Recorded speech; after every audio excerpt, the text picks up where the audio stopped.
Aboru aboye. Magnetism is the result of your spiritual vitality.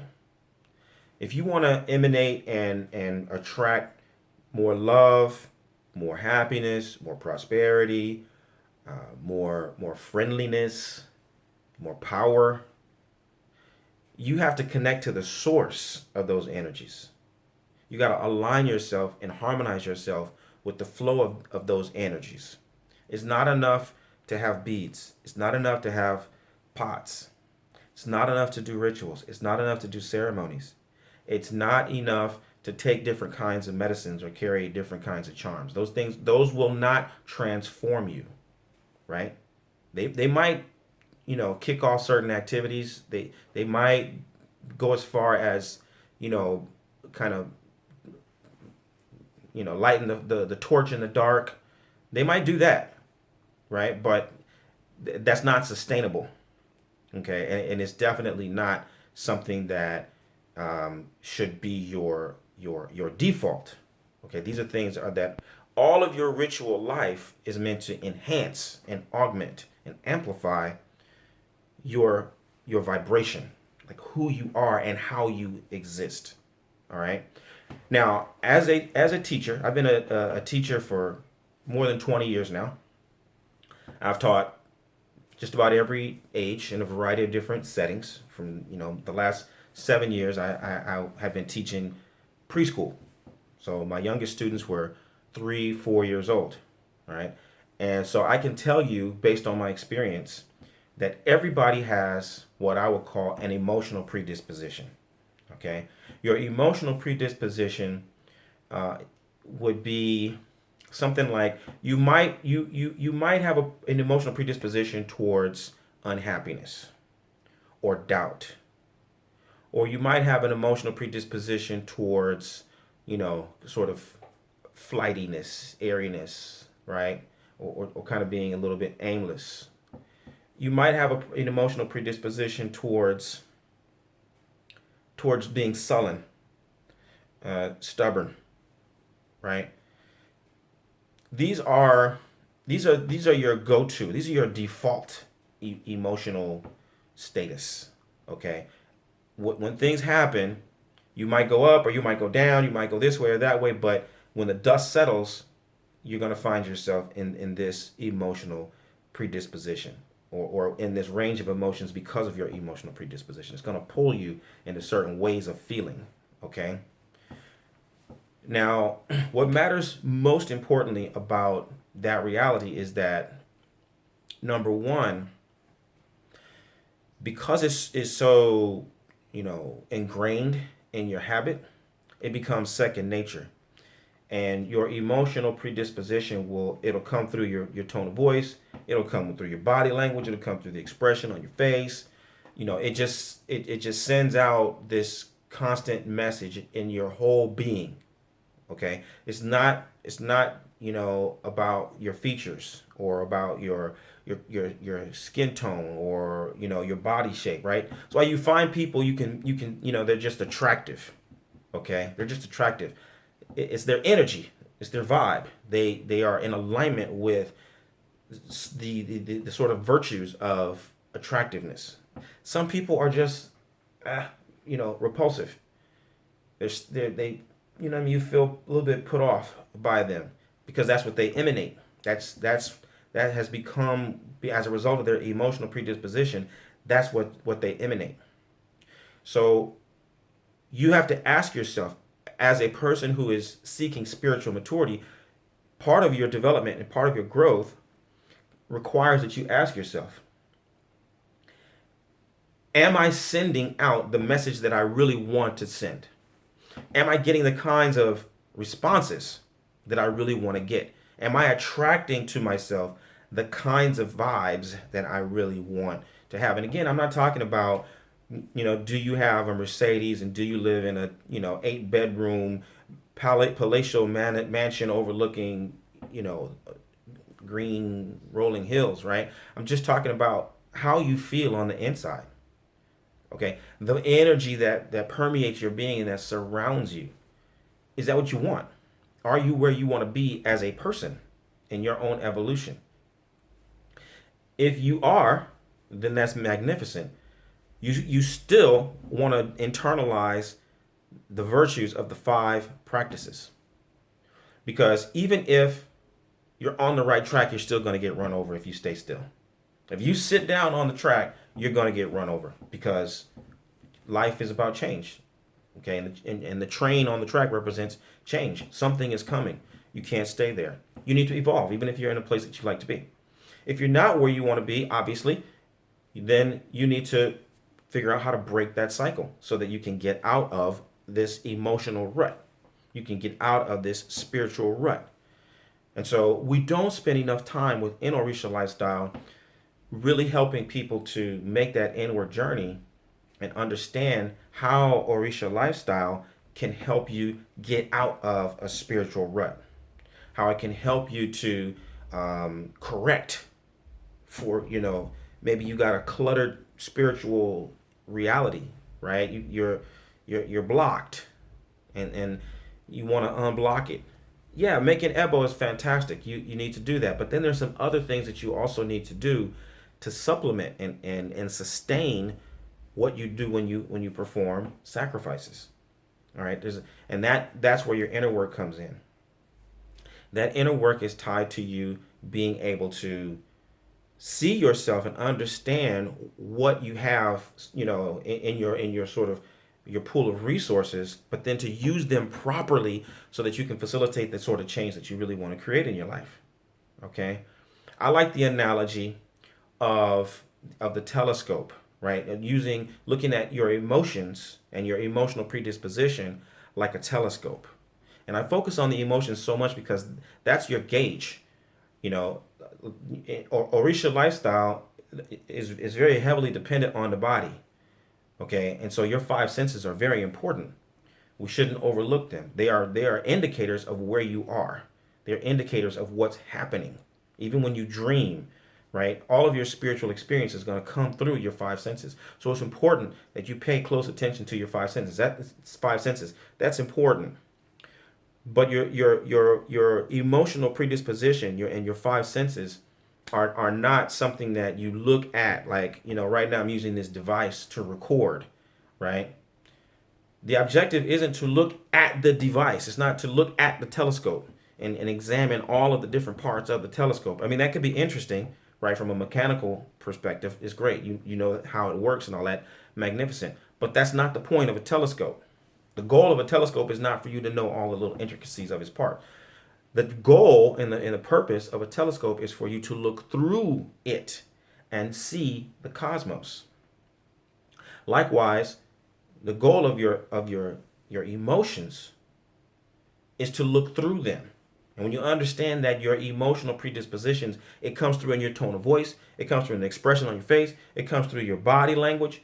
All of those things, are the result of your emotional predispositions, where you are in your default, like just where you are naturally. But you don't want to just focus on that. You want to look through that so that it can show you a bigger picture. It can show you the source of your being, not just the source of your emotions, but the source of your being, where you're coming from, why you're coming from there, and then likewise where you're going, okay, and why you're going to a certain place. In order to do that, you got to break the cycle of just going into your default. You got to interrupt that flow that would just automatically send you to doubt, or automatically send you to unhappiness, or automatically send you to stubbornness or reluctance, okay? Or automatically send you to just flutter, flutter, flutter, flutter. I'm all over the place. I don't know where I'm going. I don't know what to do next, right? You need to break that cycle. You need to interrupt that. And how do you do that? You do that through your spiritual devotion. Your daily devotion is what is intended to help give you lock into where the spirit is in your life from a day-to-day perspective. All right? So when I'm talking about these 5 practices, I'm talking about your weekly calendar. Now, a variety of different calendars. You got a 4-day calendar, you got a 7-day calendar, you got a 16-day calendar, you got a 30-day lunar calendar. Okay, You can depend. Over the years, I've depended on all of them at various points in my life and in my development. I have used all the different calendars, and they have different purposes, and they bring out different kinds of awareness, right? But you've got to use some sort of a calendar that's recognized within Orisha lifestyle. If you're want to practice Orisha lifestyle, then you follow one of those established calendars, okay? And different traditions have different calendars. The Haitians have their own calendar. The Brazilians have a calendar. The Ewe have a calendar. The Yoruba have a calendar. The Trinidadians have a calendar. Everybody has their own calendar, right? The point is that you follow a calendar. Second, you have your ijuba. Your ijuba is essential to your practice. It's essential. Let me back up a little bit. The reason why you have a calendar is because time is a divination. Time is divination. People, in order to create a calendar, it requires that people observe the cosmos over thousands of years. It takes thousands of years to observe things long enough to explain the cycles, because it just doesn't unfold in a year. You know what I mean? In our minds, it's like we recognize it as a year, and it can be divided up a variety of different ways. But in order to know that it's a year, it takes lots of years of observation to see how things move in that particular cycle. So it's a divination. Okay, that's the first level of divination. Just orientating yourself in space and time. Secondly, you have your ijuba. What does your ijuba do? Your ijuba is what, on the simplest level, it makes you humble yourself, because you're acknowledging all of those entities over the hundreds and hundreds of generations who have passed this knowledge on to you, right?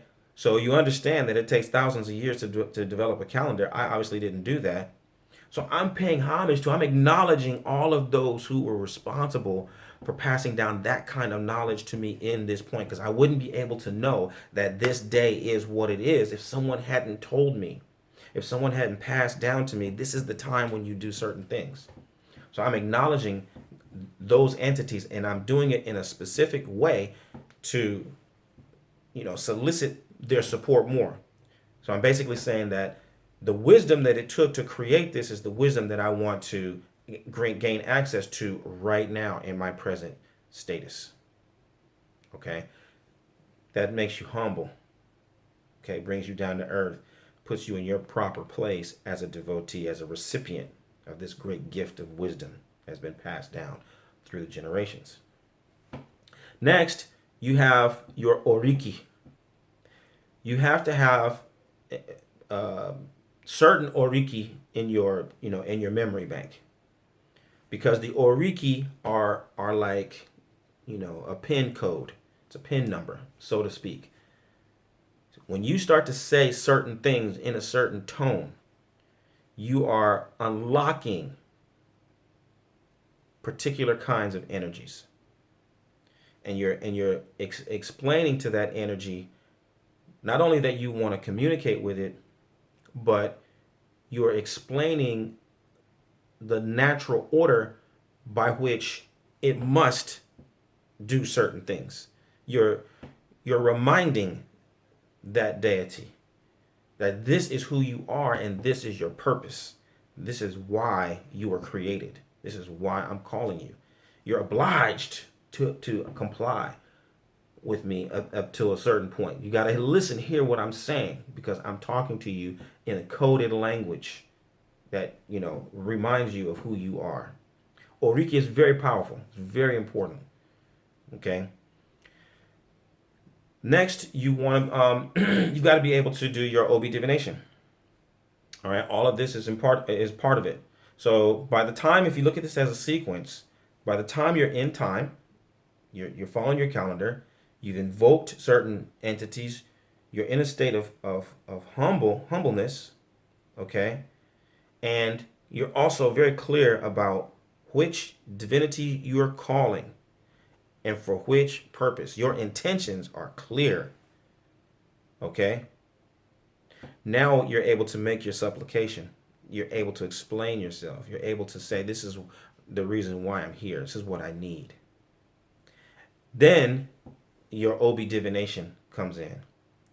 To be able to really interpret your OB properly is a whole nother set of internal activities that are kicked off.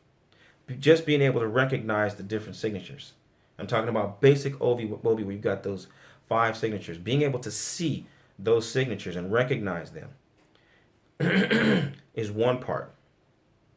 Understanding that response represents the presence of a certain energy. Whichever deity you have invoked has now given you something, has pulled something from the unseen realm and made it visible to you. Okay? So now you're going to greet that. You're going to respond to that and being able to then do the dance. There's a call and response throughout this whole process. A call and response. Okay? And when you give your response, then you're able to reciprocate, and you're able to be a part of this interplay. Okay? And then there are other aspects of OB divination that are still even more internal, and that's another part of of a training. That's so, and your own experience. But people who are adept will understand. They already will know that there's an intuitive aspect of it that also takes place when you start participating in OB divination. There's an intuitive part of it.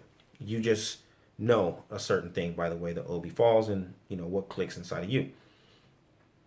But in either case, there is being able to interpret that message just based on what is on the signature, and then to make your offerings accordingly.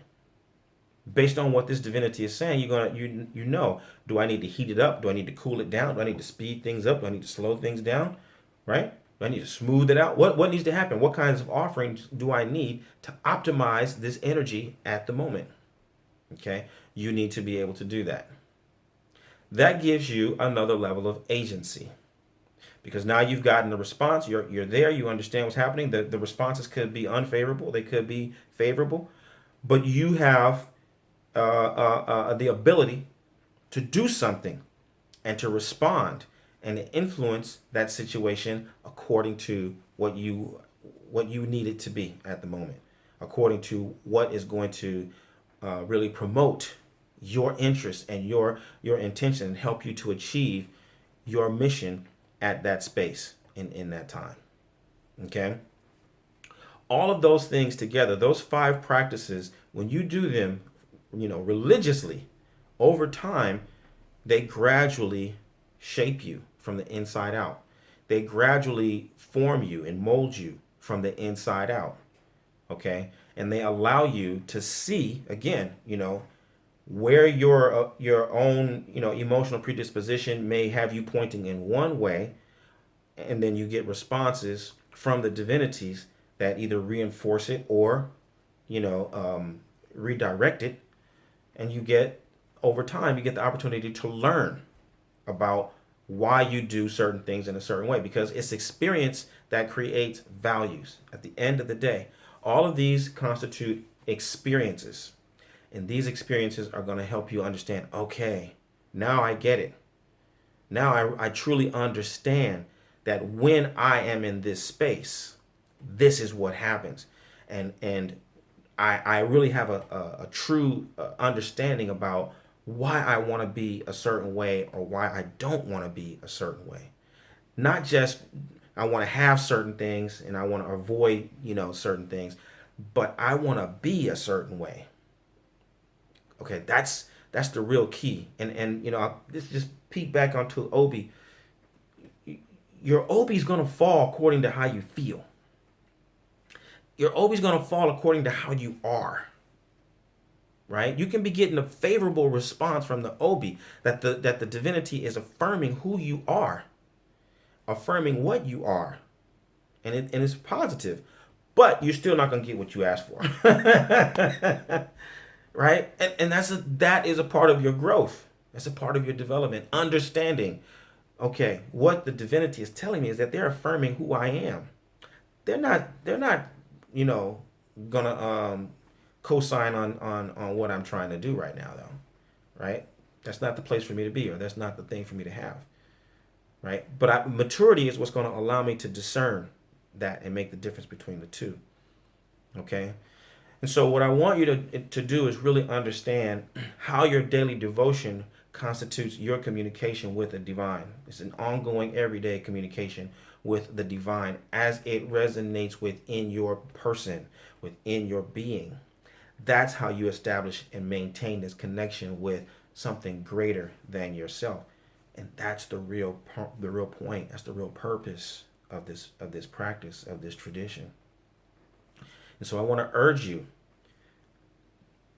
establish your practice based on a real system.